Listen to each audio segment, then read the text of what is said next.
Ane nek lulus sekolah, lulus kuliah nanti punya ijazahnya buat bekerja. Nah itu tinggalan dari Belanda memang seperti itu. Makanya ketika kalian nanti lulus dan lantung-lantung belum dapat kerja, diomong tangga nih. Ya, bener ya. Tapi kalau pesantren tidak, lulusan pesantren di rumah ngaji tok, kemudian nanti waktunya sholat ke musola atau ke masjid, gak ada yang rasa-rasa, gak ada, gak menanyakan kerjanya apa, gitu, gak ada tuntutan itu. Nah ini loh yang membedakan ya. Makanya ketika kemarin rame masalah pesantren, ya itu langsung turun karena ini pendidikan asli pribumi. Ya, nilai humanismenya itu tinggi. Dosen nyentri. Bismillahirrahmanirrahim. Assalamualaikum warahmatullahi wabarakatuh. Waalaikumsalam warahmatullahi wabarakatuh. Jadi untuk hari ini kita perkuliahan filsafat ilmu melanjutkan aliran yang kemarin. Jadi ini lebih khusus ke humanisme, ya. Kenapa? Karena ini aliran filsafat yang perlu saya ulang kembali. Kenapa? Ini penting. Pentingnya apa?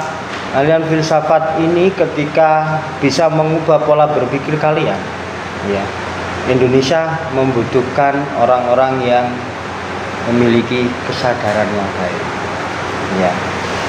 Karena kalau saya memandang bahwa saat ini Indonesia sedang chaos, ya.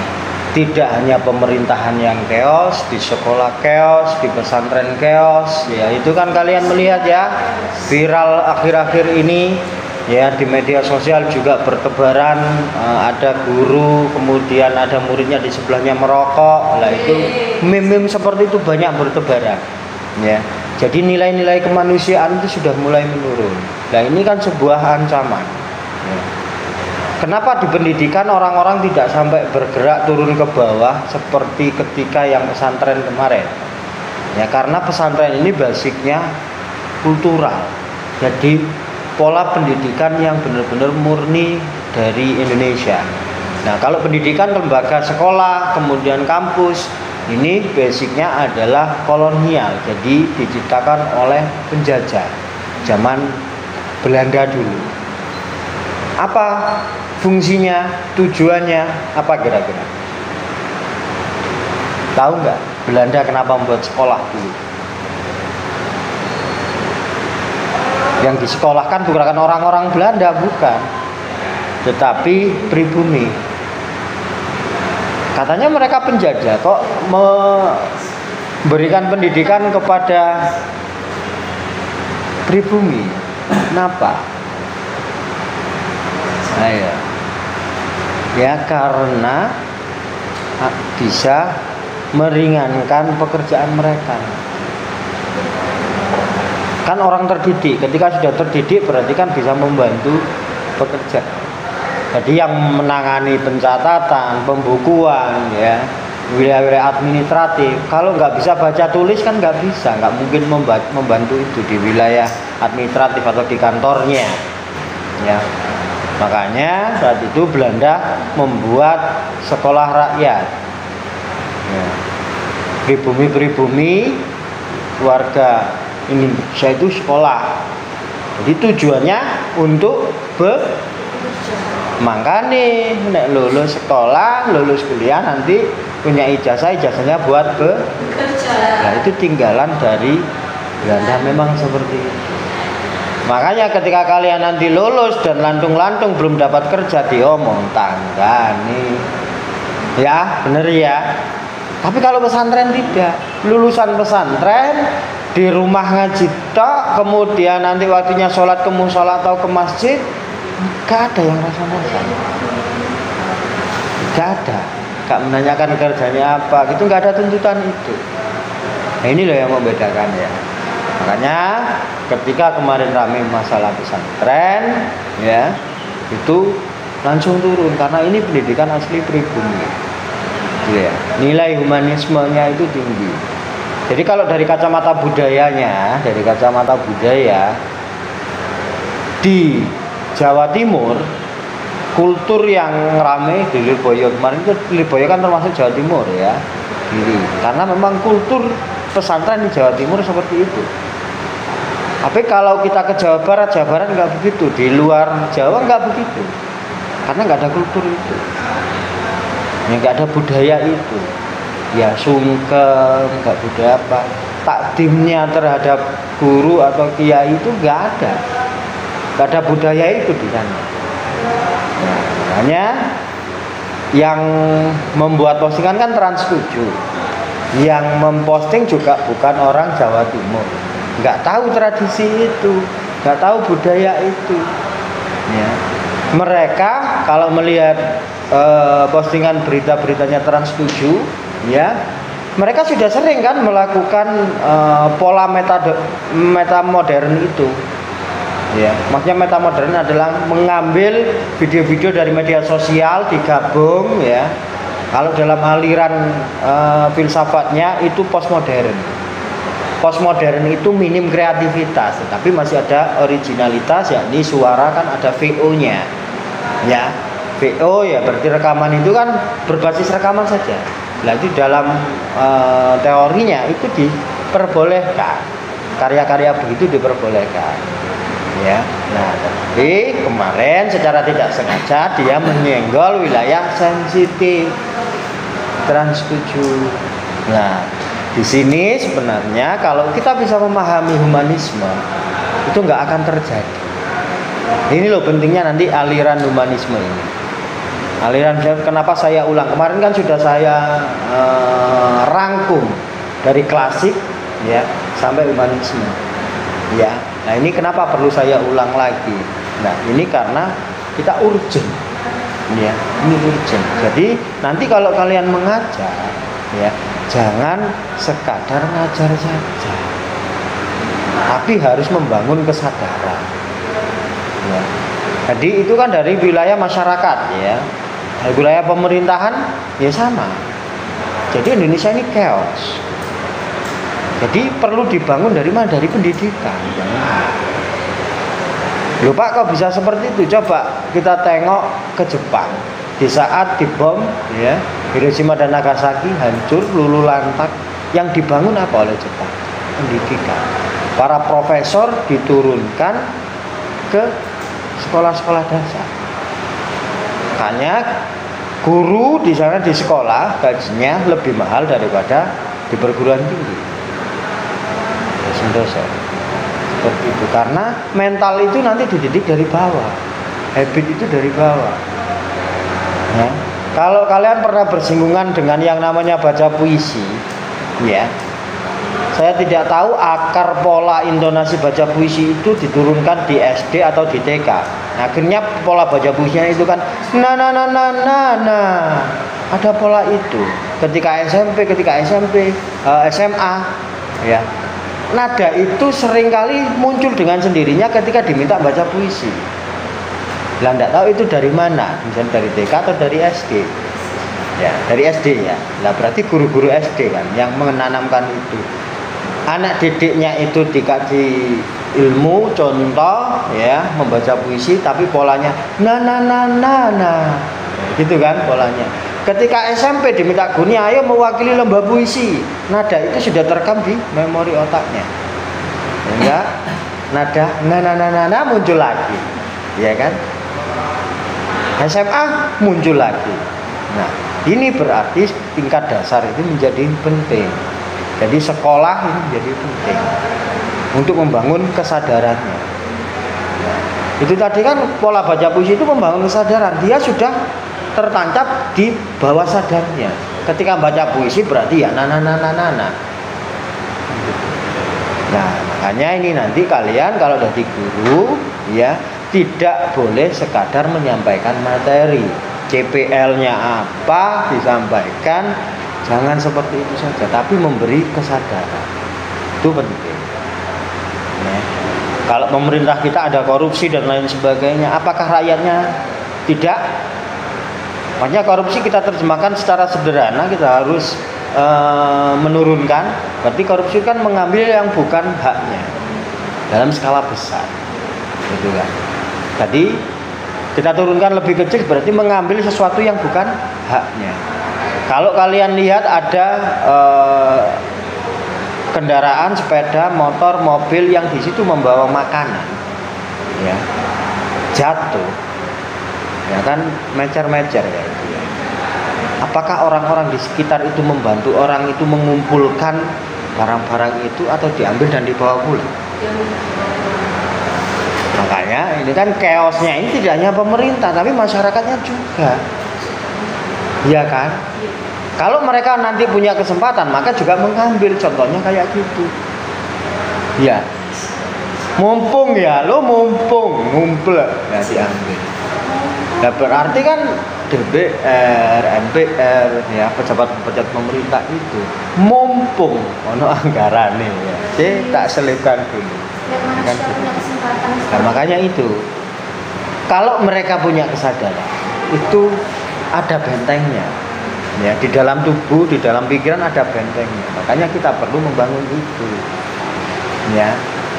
Di wilayah pendidikan juga kerap terjadi begitu, ya. Menurut Pir Borju, ya, yang filsufnya ini malah di situ titik awalnya terjadi hal begitu. Sebelum dia mencetuskan teori arena produksi kultural, ya, aliran filsafat arena produksi kultural ini, itu seperti itu.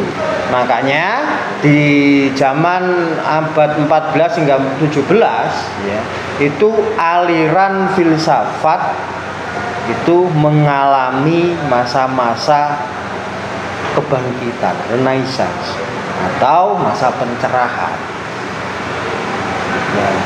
Jadi gini, kalau misalnya begini, masa pencerahan itu seperti apa lah? Saya ngomong ke kalian, ngomong soal kesadaran dan lain sebagainya, ini adalah saya tercerahkan. Tapi kan ini tidak massal, ya.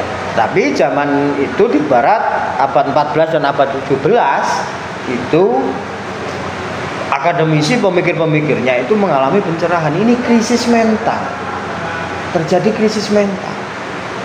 Nah, itulah akhirnya Renaissance ini berkembang abad 14 hingga abad 17 di Barat. Ya, pemikir-pemikir itu kan akhirnya disebut sebagai filsafat Barat. Ini lebih condong ke Eropa, ya. Makanya saat itu ada perlawanan terhadap gereja. Ada kalau di sana kan mayoritas gereja, kalau agama-agama yang lain kan minoritas. Nah kalau di sini kebalikannya, Islam mayoritas, agama-agama yang lain minoritas. Nah seperti itu. Karena pada basicnya di gereja itu adalah selain agama adalah ilmu pengetahuan. Pernah kalian masuk ke gereja? Pernah. Masuk aja. Mengamati enggak aktivitas ibadahnya? Lihat-lihat aja. Jadi kalau di sana itu kan jadi buku itu menjadi penting, ya ada perpustakaannya juga. Ya, tapi kalau di daerah semakin kecil ya mungkin nggak ada. Tapi kalau kota besar ada. Nah, kemudian setiap ibadah itu nanti ada yang namanya seni musik, ya. Jadi mereka berdoanya itu sambil bernyanyi. Kemudian nanti kalau pasca ada pertunjukan teater, ya. Itu di sana. Jadi basic ilmu di sana kuat, basic seni di sana kuat. Nah ini terjadi krisis mental pada saat itu karena banyak penolakan terhadap gereja. Ya. Karena ambisi, ya, maksudnya ambisi para pemikir-pemikir itu, ilmu pengetahuan dibawa untuk kepentingannya pribadi. Paham maksudnya? Jadi gini, kan orang pinter itu banyak sekarang ya. Karena semua pada sekolah ya. Yang buta huruf kan hampir nggak ada ya. Ada tapi mungkin 0,00 sekian. Ya. Ini kan sudah berkembang Indonesia menuju melek literasi. Ya kan gitu. Yang nggak bisa baca kan sedikit. Nah, kalau zaman saya dulu mungkin satu kampung nggak ada yang kuliah. Nah, sekarang kalian di kampung kalian berapa anak yang habis lulus SMA kuliah? Kalian sendiri apakah ada angkatan-angkatan di atasnya yang sudah kuliah? Ambil di daerahmu, ambil semua kuliah. Itu di daerah mana? Jabon. Kalau di tempatmu, Beb? 50-50.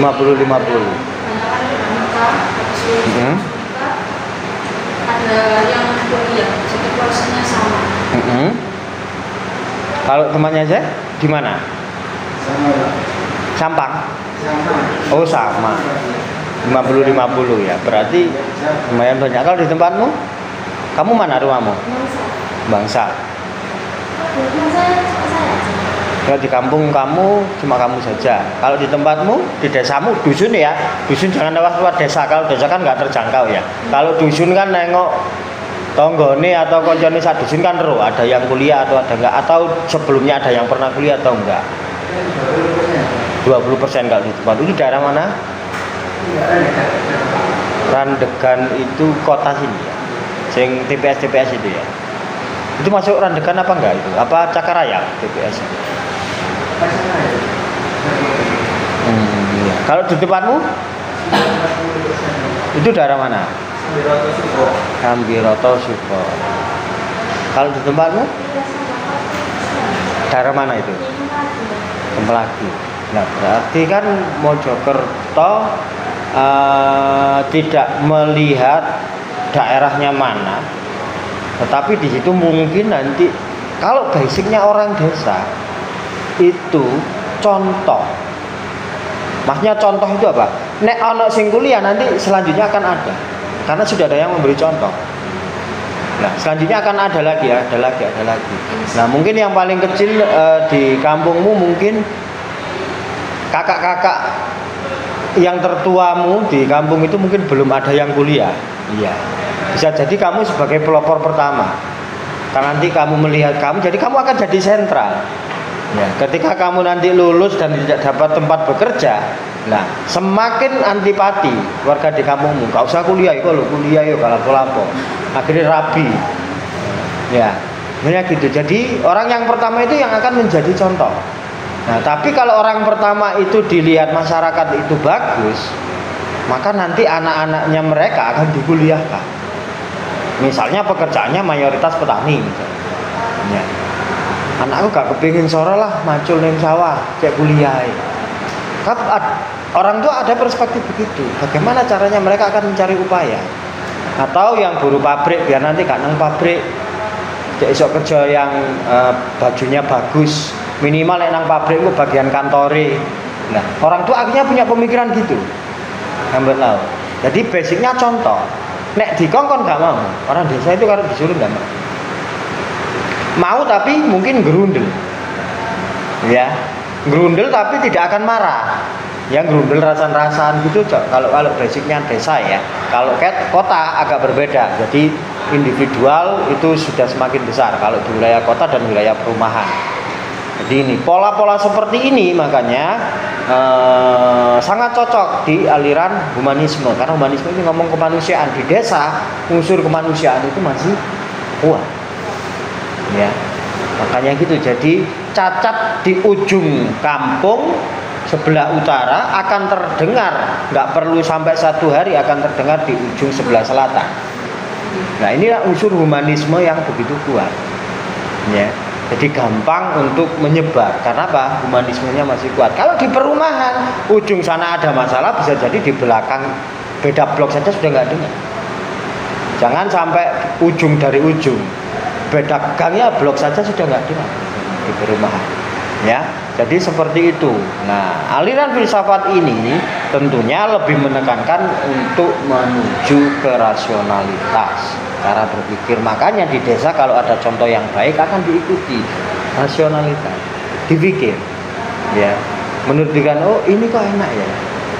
Ya nanti kerjanya ini bersih, pakai sepatu, wangi, berangkatnya pagi, ya necis.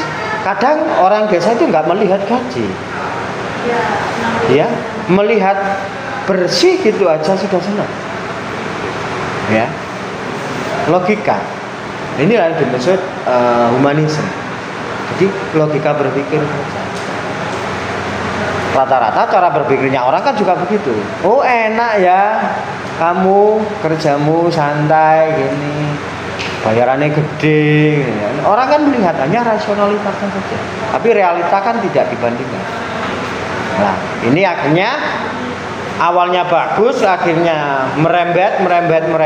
Ya, orang yang berilmu kalau tidak ada kesadarannya, keilmuannya akan digunakan untuk memenuhi kepentingan personal atau kelompok. Nah, kalau sudah sampai di sini, ya, kepinterannya itu bukan untuk memberikan manfaat untuk orang lain, tetapi untuk memenuhi kebutuhannya sendiri. Ya. Nah, ini pergeserannya humanisme itu seperti itu. Awalnya ini baik, ya karena dari gereja, imigran gereja. Nah, akhirnya orang-orang kan sudah mulai menolak gereja, bergeser. Nah, sekarang keilmuan itu untuk kepentingan personal dan juga kelompok. Jadi ada gagasan-gagasan seperti itu, ya, yang melahirkan konsep humanisme. Ya. Terus siapa sih ini tokoh-tokoh, nanti kalian bisa melihat di PPT yang sudah saya sebarkan. Saya mengambil yang paling gagasannya ini paling sering dipakai di dunia filsafat, ya. Di slide nomor 5. Jadi ada Francisco Petrarca, ya, Erasmus dari Rotterdam, kemudian Thomas More, Leonardo da Vinci. Kalau Leonardo da Vinci kalian sering nonton film, mungkin sering dengar. Ya, oh ternyata dia filsuf. Ya, ini kan sampai difilmkan karena karya beliau sangat besar. Jadi kalau Indonesia misalnya pemikir yang karyanya besar sampai difilmkan kan banyak, seperti Habibie, Gus Dur, Soekarno. Ya, pemikir-pemikir itu ya seperti itu, termasuk Leonardo da Vinci. Ya, Leonardo da Vinci karena seni, ya makanya filmnya unsur semiotiknya kuat. Apa sih semiotik? Tanda. Kalau kalian nonton film Leonardo da Vinci itu mikir, ya karena pemikiran filsafatnya beliau ini diterapkan di film. Ya kan? Jadi digarap filmnya itu gak mudah dicerna, tapi yang nonton harus mikir. Ya ada filsafat di situ, ada kesenian, ada semiotik di situ. Jadi menarik. Nonton film itu kalian bisa melihat bagaimana sih implikasi sebuah teori. Ya, kalau belum nontonlah film Leonardo da Vinci. Jadi kayak gitu. Sekarang itu kan menonton film gampang. Ya kalau membaca itu berat, ya nonton oleh. Nonton berat ya mendengarkan. Ya. Ojo rasan-rasan aja. Ya, jadi kan gitu. Sekarang akses kan mudah. Untuk ke bioskop berapa sih bioskop? 50.000. Kamu nambah 5.000 bisa berlangganan Netflix. 1 bulan, ya kan? Nah, ke bioskop cuma sekali, tapi itu 1 bulan unlimited. Itu untuk film, untuk belajar dari film. Tapi ojo drakor tok sing ditonton bahaya. Ya, jadi film-film ya browsing di Google, ya film-film apa yang menginspirasi, yang berangkat dari teori. Di situ ada juga Jonas itu ahli matematika. Jadi ilmu matematika, teori matematika untuk memecahkan pembunuhan. Kok bisa? Kok gitu? Itu orang Barat begitu berpikir. Ya. Jadi keilmuan itu menyelesaikan permasalahan manusia. Kenapa? Karena mereka tua di sana. Ya. Di sana itu sudah nulis filsafat, di sini sebenarnya juga. Tetapi peradaban itu akhirnya hilang di sini. Kalau di sana filsafat ditulis, di sini zaman masih kerajaan. Ya. Nah, zaman kerajaan itu juga sudah banyak kitab-kitab, aliran-aliran filsafat sudah ada. Tetapi itu karena perubahan budaya, perubahan bahasa dan juga aksara, itu akhirnya ada jarak. Nah, kalau dulu kan pakai Jawa kuno, ditulis di lontar, ya. Ada juga ditulis di batu, di prasasti, seperti itu. Nah, bahasa itu, ya, karena di sini ada perubahan, Jawa kuno kemudian Jawa saja. Dan Jawa kuno itu lebih sulit daripada Dentawianjana. Tahu Dentawianjana? Ada yang tahu? Nggak tahu.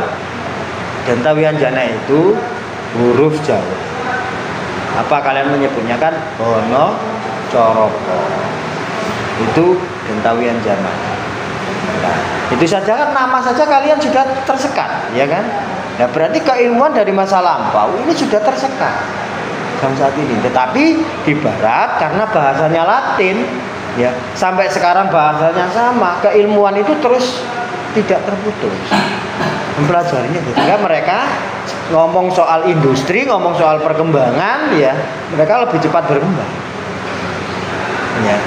Tetapi kalau ngomong misalnya katakanlah Belanda itu ahli apa?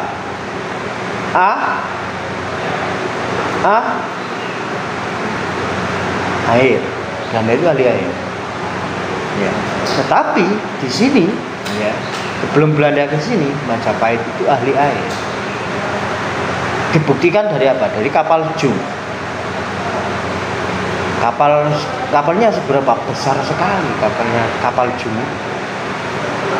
Jadi orang yang punya kapal besar berarti dia punya teori tentang air. Ya, berarti kapal itu bisa berlama-lama di atas air. Ada keilmuan yang di sana. Di sana belum bisa yang namanya karya perunggu, emas, kuningan, belum. Majapahit sudah meluluh lantahkan bahan-bahan keras itu menjadi kerajinan-kerajinan, menjadi tombak, menjadi pedang, seperti itu. Nah sekarang kan masih bisa kalian cek sisa peradaban itu di daerah Trowulan, kan ada pengrajin perak, kuningan, itu masih ada sampai sekarang di Trowulan. Itu bekas peninggalan dari Majapahit. Di Barat belum bisa itu, sini sudah bisa. Ya. Belanda akhirnya moncer ngomong soal air, benarnya Majapahit sudah ngomong soal air.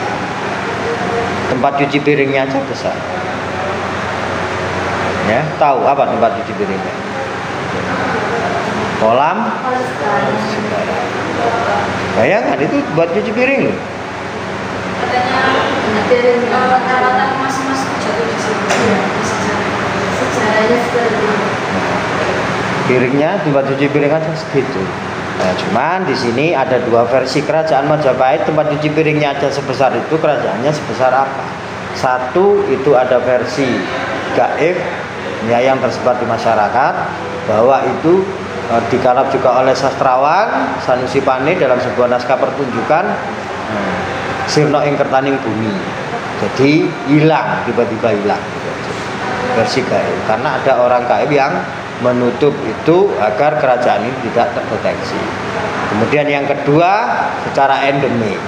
Secara endemik itu berarti peristiwa alam. Entah itu banjir, entah itu gunung berapi meletus. Yang jelas gunung Merapi itu kan ada di sekitar kita. Yang sebagian sudah mati, kan sudah nggak aktif lagi. Nah, kalau kita melihat ke Merapi di Jogja, sekali dia meletus kan semua peradaban itu hilang, memulai lagi. Ini versi endemiknya, ada kerajaan itu tertutup secara endemik, ada versi yang secara gaib. Nah, tetapi ini juga bisa ditelusuri kalau kalian datang pagi-pagi ke wilayah Trowulan, ada kabut tipis di sini. Nah, ini masih belum diketahui. Kenapa? Karena Majapahit belum selesai ditulis sampai sekarang. Caranya Mataram dianggap sudah selesai, tapi Majapahit belum pernah dianggap selesai. Mengapa? Karena di negara Kertagama yang naskahnya dulu dibawa ke Belanda, ya, di situ wilayah kekuasaan Majapahit sepertiga dunia. Sebesar apa kira-kira? Nah, makanya kalau kalian ke Thailand, ya, kalau nggak sempet ya lihat di YouTube, ya, bangunan-bangunan kerajaan di sana itu, ya, lempengan-lempengannya, ya, corak-coraknya Majapahit sekali. Ya, banyak peninggalan. Makanya orang-orang luar negeri kemarin antropolog 2 tahun yang sebelum pandemi, antropolog Singapura datang ke sini membuat dokumentasi tentang Majapahit. Kenapa orang Singapura sampai ke sini? Ya karena di sejarah mereka ini kerajaan terbesar yang pernah menguasai salah satunya negara mereka. Tetapi mirisnya pribumi, anak pribumi Mojokerto, ya, dan sekitarnya kadang sudah ditutup. gak nengok-nengok lagi ke sejarah Majapahit. Ya, datang ke candi-candi saja sejarah juga menarik. Nang mulai untuk bioskop. Kan gitu ya. Ini tapi orang-orang sana malah ke sini. UNESCO malah ke sini. Ya ini adalah aset, tapi makanya itu ya, yang dekat nggak kelihatan, yang jauh terlihat dengan jelas. Nah, ini wilayah kesadaran yang perlu juga dibuka. Dan setiap momentum apa gitu saya berusaha menyampaikan. Ya, berusaha menyampaikan sedikit-sedikit untuk membangun kesadaran. Bayangkan, ini contoh real aja ya. Kamu lihat atau tahu Bali? Tahu ya? Pernah ke sana? Bali? Pernah? Pernah ya? Nah, kalau pernah, pertanyaan saya gini, kenapa destinasi itu rata-rata milih Bali? Apa tidak menyebut daerah-daerah lain? Kenapa?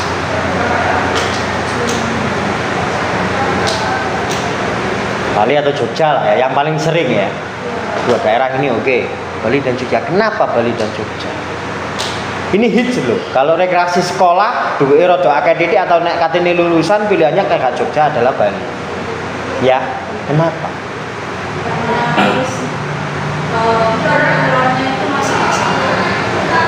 Kamu kok cerdas?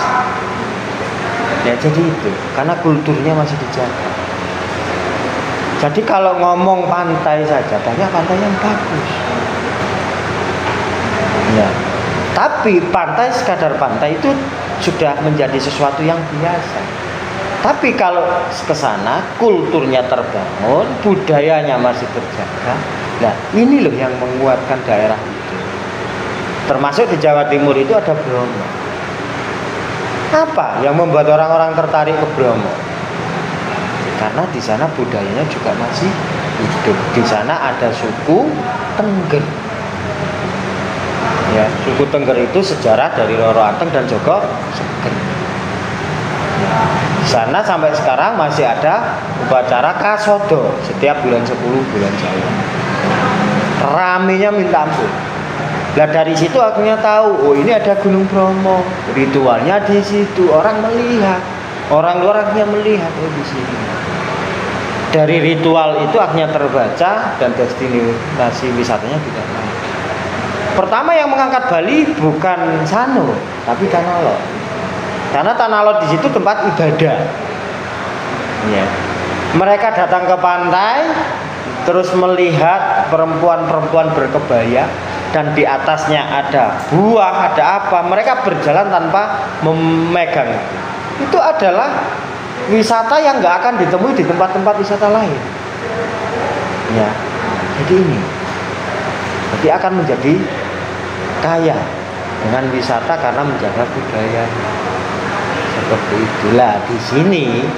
Ya, di sini ini ada budaya besar, tapi masyarakatnya tertutup. Tidak mengetahui kebesaran itu. Nomor satu tertutupnya karena katanya besar kok nggak ada kerajaannya, kok ono pendopo tok, kok ono kolam tok, kok ono candi cilik-cilik tok. Nah, ini peradaban itu mulai tertutup. Ya, makanya ada versi ketika itu sengaja ditutup oleh orang yang berilmu, ketakutan ini akan bangkit lagi. Ya, seperti itu. Tapi ngomong wilayah Majapahit sampai saat ini terus dibicarakan. Ya, makanya kalian beruntung seharusnya menjadi pribumi Majapahit. Kalau bisa memanfaatkan, ya, kalau bisa. Ya, makanya kalau saya sendiri saya nggak bisa. Saya butuh kalian, butuh teman-teman kalian, saudara-saudara kalian. Jadi kalau sudah satu visi, ya itu akan terbangun, dan ketika terbangun itu akan terbranding. Ketika sudah terbranding, Mojokerto gemari palo cilik. Tapi kesadaran itu saya bertahun-tahun berusaha membangkitkan itu, mengumpulkan orang berbagai macam untuk bersatu padu, tapi kerasnya minta ampun. Ya. Akhirnya ada keguyon dengan rekan-rekan seperjuangan. Ini mungkin kutukan dari Pati Gajah Mada di Sumpah Palapa. Ya. Kalau di situ spiritnya di situ kan Gajah Mada tidak mau menikmati kenikmatan dunia sebelum Nuswantara ini bersatu padu. Jadi kayak gitu. Jadi cerai berai itu bisa jadi menurun saat saya mengumpulkan banyak elemen di Mojokerto itu mesti nggak bisa satu pemikiran. Mesti membawa dirinya atau benderanya sendiri-sendiri, tidak ngomong kebersamaan. Ya. Mengumpulkan kepala dinas. Yang dipikirkan ya dinasku nanti dapat apa, proyekku nanti bertambah nggak, anggarannya tahun depan naik nggak, gitu. Jadi nggak bagaimana bersatu gitu enggak. Ini yang terpelajar ya. Saya anggap PNS ya, dinas-dinas itu kan orang-orang terpelajar. Ternyata juga sulit. Saya turba ya, ke wilayah seni tradisi, mengumpulkan punggawa ludruk, mengumpulkan dalang-dalang juga sama pemikirannya, nanti unjuk gigi, kemudian nanti saya dapat apa kalau kumpul-kumpul, kayak gitu. Sama, kemudian saya turun coba, oh ini juga susah. Saya masuk ke pemerintahan desa, ternyata juga sama. Kok sulit sekali ya? Akhirnya disitulah saya harus membangun wilayah kesadaran. Nanti kalau sudah sadar tanpa digerakkan sudah bergerak dengan sendiri. Jadi yang penting ini adalah membangun kesadaran-kesadaran itu. Dan kalian sebagai orang Mojokerto sadarlah kalau di sini dulu ada peradaban besar. Gak cuman menguasai Mojokerto ini, sepertiga dunia. Ya. Kalau dari sesuatu yang besar apa? Ilmunya sajalah kita ambil. Sedahsyat apa? Gitu. Ini yang perlu kita cari, kita nanti jadikan ilmu, kita temukan ilmu saja di wilayah keilmuan saja. Jadi kita riset, kita ke sana, jadi kayak gitu. Nah ini fungsi dari pengetahuan, kita ambil saja di sana. Coba nanti kalian kalau iseng-iseng nyari PDF tentang negara kertagama yang sudah diterjemahkan biar enggak terputus ya. Untuk membacanya kalau bahasa Indonesia kan sudah gampang. Apa sih negara kertagama? Ngomongnya tentang apa sih? Nah, itu baca sekilas pandang. Biar tahu, karena kesadaran ini penting. Ya. Tidak hanya ngomong soal kebudayaan Indonesia, ngomong kehidupannya ini sekarang sudah carut-marut. Pengetahuan harus bisa membuka pintu kesadaran. Jadi kalau kalian datang ke sini belum membersihkan niatnya, ya dibersihkan dulu. Ya. Niat tolabul ilmi ya. Hingga nanti ilmu itu bisa bermanfaat gak hanya untuk dirinya tapi untuk orang lain juga. Nah, ini perlu revolusi. Revolusi itu dari mana yang paling baik? Dari dalam hati. Ya, itu dibicarakan oleh filsafat humanisme. Jadi revolusi ya, kalau humanisme itu ngomong melalui ilmu pengetahuan. Tapi realitanya ilmu pengetahuan juga tidak memberikan dampak kalau nafsunya terlalu besar. Jadi korupsi, kolusi, nepotisme kan gitu. Kalau nanti yang sudah menjadi guru jangan takut menegur anak didik. Kalau sekarang kan memang kekerasan nggak boleh, ya ditegur, tetap harus kita tegur. Kalau kita biarkan masa depan Indonesia semakin nggak karu-karuan.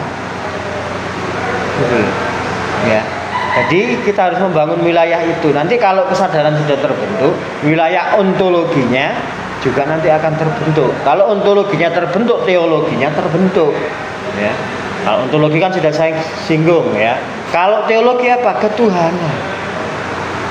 Dia wilayah kesadaran, mungkin dia sadar, punya kesadaran yang baik, mungkin yang Islam belum sholat, pada titik tertentu dia akan mencapai ke sana. Begitu. Nah, ini wilayah filsafat humanisme itu mengarahkan kita ke sana. Revolusi pemikiran, revolusi pengetahuan, revolusi batin itu mengarah ke sana. Ya, intinya di sini adalah revolusi, renaissance, pencerahan.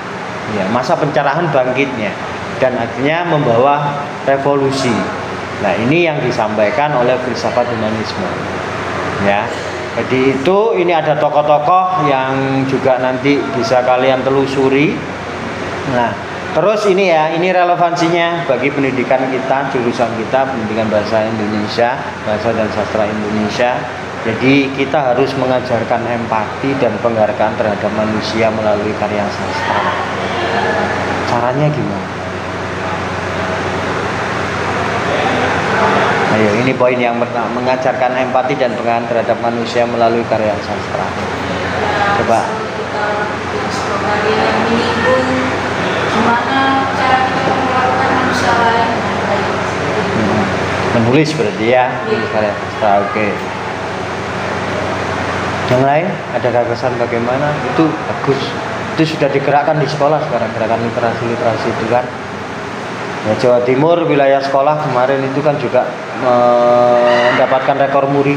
Jawa Timur karya guru dan juga karya murid. Kemarin saya diundang juga jadi pembedah bukunya di acara itu, ya, sehingga bidang pendidikan itu sudah tercover. Tetapi itu ternyata saya di sisi lain bahagia ya ada gerakan itu ya, tapi di sisi lain saya juga sedih.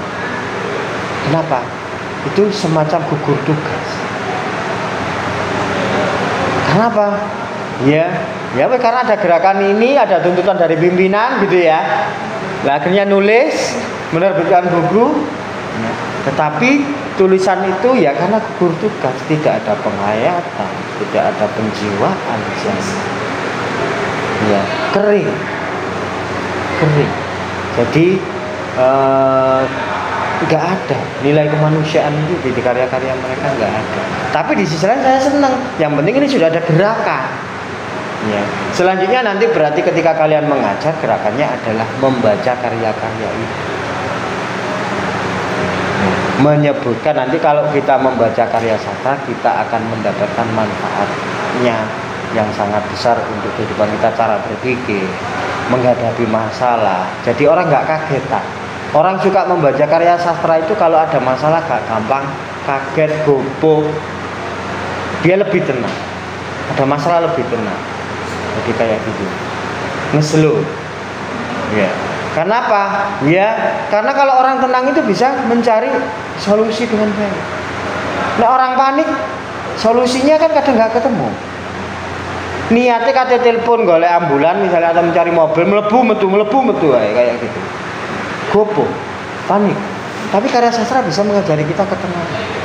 Bisa. Ya. Jadi baca, mulai dari sekarang baca. Belajar membaca. Ini penting. Untuk siapa? Untuk kalian sendiri, karena itu nanti membuka wilayah kesadaran. Kalian akan, ini loh, wilayah sastra itu bisa masuk kemana-mana. Ya. Karena saya menulis, saya bisa masuk kemana-mana. Betul. Saya di sini kesini dulu mengajar di sini juga karena saya pernah menjuri di sini, kemudian saya diminta mengajar di sini. Saya kerja di media massa karena saya nulis di koran dan redaktur nelpon saya, silakan kerja. Jembatan, soft skill. Jadi menulis itu soft skill. Jadi kalian harus menulis dan juga membaca. Ini soft skill. Itu yang nanti kalian akan berbeda dengan lulusan. Kalau di wilayah pendidikan, moncernya di Jawa Timur itu UM sama UNESA. Betul, sepakat ya. Tapi kalian percaya nggak UNIM bisa menggagalkan mereka berdua? Percaya nggak? Nggak, sini sih. Bisa, coba. Itu terbukti alumni sini melamar di SMA Puri. Alumni sini, ya. Oh, kakaknya, kamu adiknya? Iya. Oh, berarti adiknya Zen. Oh, namanya makanya sama? Iya. Itu realitanya di situ dulu. Ada 3 anak UNESA yang melamar ke sana. Zen ini tidak melamar, kakaknya dia nggak melamar. Dilamar. Dicari, mana dicari? Dipanggil. Dilamar. Padahal ada yang melamar anak UNESA. 3. Kemarin waktu latihan itu juga sama siapa? Kan gitu. Menumbangkan Indonesia. Apa pesan saya saat itu? Zen, kamu habis ini BPL ke SMA Puri. Lakukan apa yang sudah saya ajarkan. Ya. menulis, apa kegiatan kamu organisasi sudah dapat dari BEM. Kamu sudah tak ajarin menulis, tak ajarin teater. Ketika dimintai tolong guru SMA, bilang iya, nek gak bisa tunggu anak. Jadi gitu. Saya walaupun anak-anak itu lulus, saya siap membantu. Jadi gitu. Harus siap. Jadi ketika kamu siap, ketika kamu membantu, ya ini menyelesaikan permasalahan di situ. Ya, dia punya PPL di sana yang menerapkan itu semua, melakukan itu semua. Balik di sini semester 8 ngerjakan skripsi. Dibengok di sini. Ya. Nah, itu. Ini padahal ada UNESA loh yang ngelamar di situ. Jawa Timur, ya, ini menguasai wilayah pendidikan, ini UNESA sama UM. Ya, dibuktikan oleh kakakmu ya berarti ya. Tumbang itu. Jadi soft skill ya. Kalau kalian nggak ngasah soft skill, selesai. Kalah sama nama lembaga yang namanya UNER sama UM sama UNESA. Tapi kalau ngomong soft skill, kita kuat. Ya.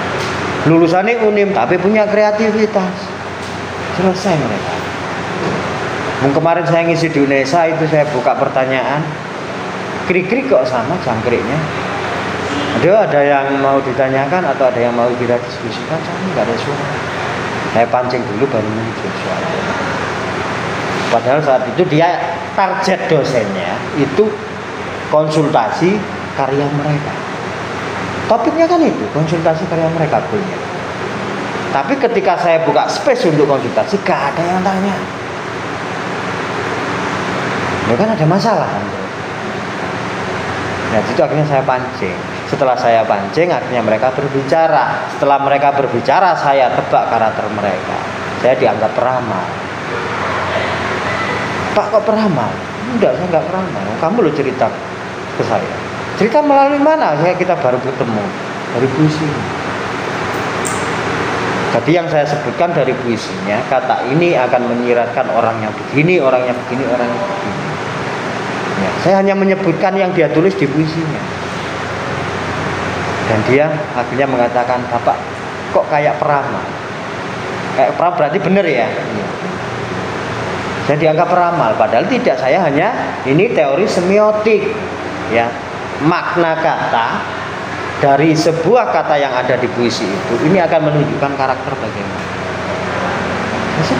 Dia memberikan kan cerita di situ, walaupun puisi itu kan tidak terang benderang, itu kan maksudnya. Tapi puisi karena saya bergelut dengan puisi 25 tahun, ya, jadi jadi dia ketawa-ketawa, benar semua. Mana temennya? Nah, temennya angkat tangan. Bener ya temanmu gini? Iya Pak. Ya, saya hanya membaca puisi. Ini soft skill. Ini teorinya ada. Kalau mau mempraktekkan, ya, ini akan bersuara dan membawamu menjadi ya pijar yang sempurna. Jadi soft skill, mata kuliah soft skill di bahasa Indonesia ini nanti di bahasa itu nanti ada jurnalistik. Ya, jadi itu nanti ngajari kalian nulis berita, kepenyiaran, kemudian penyuntingan, 3 bahasa di konsentrasi bahasa. Kalian nanti kalau menguasai 3 ini soft skill kalian kebahasaan bagus. Kalau di kesusastraan nanti menulis kreatif dan penyutradaraan dan pementasan. Kalau ini dosen-dosen bahasa yang mengajar, kalau penyutradaraan pementasan saya yang ngajar. Nah ini 5. Kemudian di kependidikan nanti ya itu ada penyuntingan kurikulum ya sama pembelajaran media. Jadi pembelajaran ini soft skill. Jadi kalau kalian ingin bertarung dengan orang-orang di luar sana, mahasiswa-mahasiswa di luar sana, kuasai 7 mata kuliah. 7 ya. Siap perang. Ada UNER maju, gak boleh takut. UNESA maju, gak boleh tumbang. 7 ini aja modalnya. Kalian pelajari dengan betul 7 mata kuliah soft skill yang ada di prodi. Siap perang kemana-mana, siap. Ya, jadi kayak gitu. Itu ketika saya membangun mereka, itu kan sudah tercontoh, sudah banyak contohnya. Ya. Nek males belajar ya wis gak apa-apa rek, tapi pitu iki temenono. Soft skill ini nanti. Males maca buku, saya tahu mahasiswa itu males kok. Dikongkon belajar ya gak maca kadang kok. Ya, tapi minimal kuasai ini dan di luar akademik nanti bisa BEM. Itu organisasi dan UKM. Oke. Ya. Itu yang bisa saya sampaikan ketika bagaimana sih melalui filsafat kita bisa membentuk pencerahan. Itu yang pertama. Kemudian yang kedua, mendorong kritisisme sosial dan budaya. Jadi kita harus kritis terhadap sosial dan juga budaya. Salah satu kritis sosial kita sekarang apa? Di masalah sosial kita apa? Sampah. Ini masalah sosial. Nah, bagaimana solusinya? Kalian harus bisa memberi solusi. Dapur, sampah dapur itu harus selesai di dapur. Ya, ini kesadaran ini yang harus dibangun. Ya. Kalian bisa membayangkan sampahmu satu rumah berapa biar sehari? 2 karung? 1 karung. Karung mana? Semana? Segini? Atau 1 plastik merah? Satu plastik merah. Sama. Kamu banyak. Nek keluarga banyak berarti banyak biasanya. Sama ya. Itu. Satu kampung, yang ngomong satu kampung aja, satu desa. Nah, nek desa biasanya aman. Tapi kalau wilayah perkotaan, dia yang sudah nggak punya lahan, nggak ngomong perkotaan, wong desa sing omahe iku gak duwe kebon. Nah, ini akan dibuang satu oleh mereka di pinggir jalan. Ya. Kalau kalian jalan kemana-mana ada satu kresek lah, itu potensi akan muncul beberapa kresek setelahnya. Iya. Ini apa? Ini masalah rumah tangga loh. Sampah rumah tangga loh. Akan mencemari itu. Kalau kalian pernah main ke TPS, jelas gak pernah main. Ngapain juga? Saya sudah pernah masuk di TPS kota itu sampai ke belakang. Saya melihat ya Allah, tumpukannya kayak gunung belakang. Ini sebenarnya harus bisa selesai. Satu, gimana caranya? Ya harus menanam sama merawat hewan ternak. Terus gak usah kakek, fungsinya untuk menyelesaikan masalah ini. 1 ayam atau 2 ayam. Ya. Ini sampah ini kan buat makan ayam. Kan nggak ada limbah akhirnya. Ya, kan? Nah ini solusi-solusi begini ini yang harus kita kembangkan. Nah di desa gak iso neng ngongkon, kita kasih contoh. Di perumahan kita kasih contoh. Nah, kalau ayam itu, Pak nanti bau, dimarahi tetangga. Kalau ayam ini makannya organik, dia nggak bau. Nek mbok kasih makan sentrat, dia bau. Kan limbah dapur itu kan sayur, nanti tulang-tulang, kayak gitu kan. Organik ini, organik itu enggak bau.